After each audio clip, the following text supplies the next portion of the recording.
Sa panahon ngayon, napakahalaga na marunong tayong pumili ang mga kaibigan. Dahil hindi lahat ng tao totoo. Kaya kung makikipagkaibigan tayo, piliin nating mabuti. Yung mga klase ng tao na hindi nila ipaparamdam sa atin na wala tayong kwenta.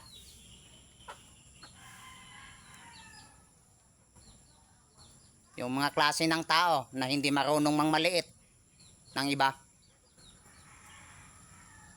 At yung mga klase ng tao na andyan palagi sa hirap at saya. At yung mga klase ng tao na kapag kasama mo, lagi lang kayong nakatawa. Ang walang pinag-uusapan na buhay ng iba. Yan. Yan ang matatawag na totoong kaibigan.